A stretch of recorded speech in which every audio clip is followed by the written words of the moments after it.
Hello, gorgeous recovering perfectionist. I'm Claire Riley, and you're listening to episode number 75 of the Recovering Perfectionist podcast. Today, I'm going to touch on 5 things you should not do if you are working from home. You can grab the show notes and all the links from claireriley.co/pod/75 if you'd like to check those out. And other than that, let's get started. This is the Recovering Perfectionist podcast, and I'm your host, Claire Riley.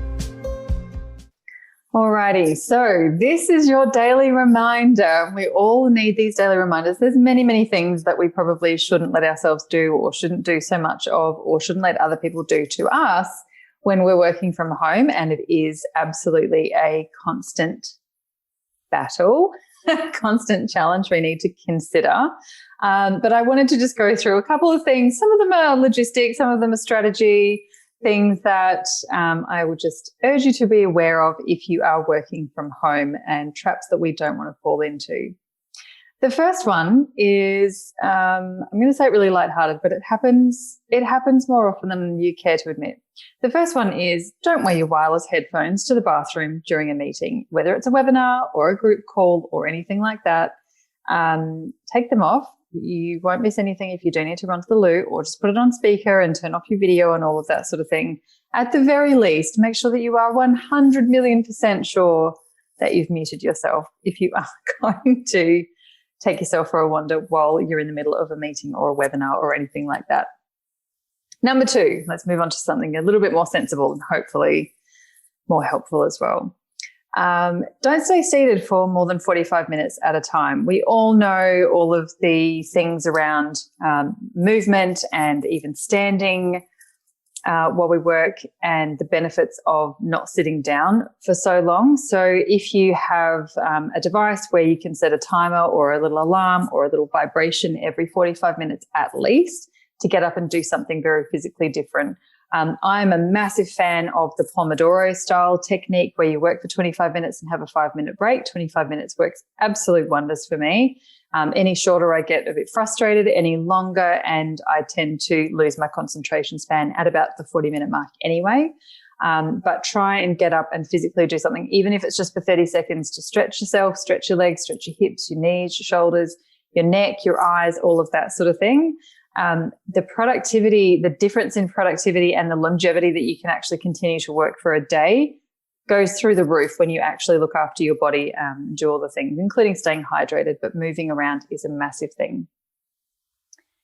The next one is to be aware of and have some really strong boundaries around letting your family, friends, other people who live in your home, neighbors, the delivery guy, not distract you if you don't want to be distracted. When we're working in an office environment, like when you're in corporate or wherever you might have worked in the past, people had to be a bit more specific or a bit more thoughtful and considerate about what they might interrupt you at work for, because there was your boss looking over your shoulder, or it just wasn't the done thing, to call you at work. When we are working from home, we are really accessible to these people, and it can be really difficult to break that habit or break the cycle when people just want to keep coming and talking to you about things, or knocking on your door, or having a coffee, or, all of that sort of thing. So having some structures around your time and your space when you're working, something that I really love to do, for example, with my kids, if I have to be working, is I have a little, like we talk about it beforehand, obviously, but I'll have a little prompt. So I might have one of their toys, and if the toy is sitting here next to me, it means don't talk to me. If the toy is sitting on my lap, or if I've taken the toy away, then you can come and talk to me, that sort of thing. So you might figure out a few things like that. I live in a complex, and I often put a sign on my door when I'm doing live training or a webinar or something like that says, please don't knock, I'm recording, or please don't knock, I'm delivering training, or something like that. And it just gives me peace of mind that I'm not going to get interrupted. And it also helps to set some boundaries. So if people come to my door and they can see that I'm sitting here talking to my laptop with my earphones in or anything, they know, just don't bother knocking. I will, come find you later or whatever. So have some really strong boundaries of how you're going to work in your home when there are other people around as well. The next one is, don't get lost in the scroll. I'm all for taking breaks and I'm all for doing things that are a bit fun, but too often we jump onto Facebook to answer a message, for example, which might be business related, or we jump on to do our posting in groups in the morning, or we go to put some content on social media, and half an hour passes and we haven't done the thing that we went in to go and do on social media, but we have spent a lot of time scrolling and looking at reels. Anyone else guilty of that? Because I certainly am. How I try and break this habit cycle, mindless scrolling, is that I have a list of things that I'm going to do in my break time. So if it's personal stuff, I write it down. I've mentioned before the Pomodoro sessions where you work for 25 minutes and then you have a 5-minute break. I actually write a list of what I want to do in my 5-minute breaks. Some of them are personal, like home, things around home. Sometimes I want to call a friend. Sometimes that's just my 5-minute break to lie on the couch and scroll through Instagram. But I've set a timer and I get back into it once the timer goes. So be really specific about how you're going to use those things and have some circuit breakers so that you're not accidentally sitting there scrolling through Instagram for 2 hours when you only went on there to do one post for your business.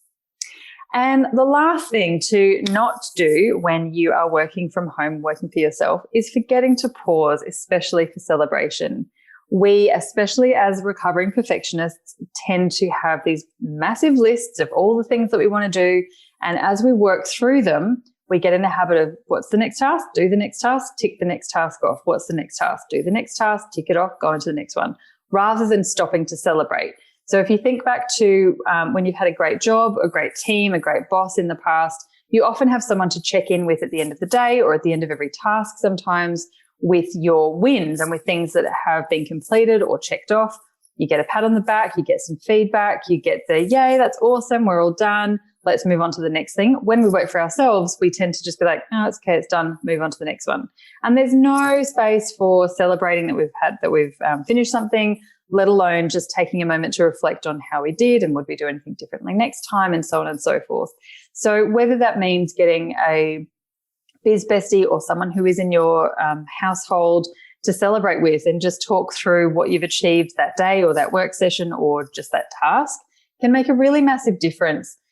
If you do things like yearly planning or yearly planner sessions and that sort of thing, it's a great idea to have somewhere that you might store all of your big wins, but also some of your little wins, right? So when you come to do your reflection on the previous year, you can only usually remember the last month or two of what you've achieved. You might not remember things that you achieved back in January or February. So have a space where you can jot down some of the wins that you've had. Maybe you've updated your website. Maybe you have let go of a product. Maybe you've updated an automation, something like that. So all of those things can be really, really valuable to your business, but we kind of just do them and then move on to the next task without really celebrating our wins. So have some sort of mechanism in your business where you can stop for celebration and reflection before you just move on to the next task, because it just starts feeling a bit boring. Hope this has been helpful. Love to know if you have any other tips for working from home effectively. And until next time, I will see you on the next episode. Bye.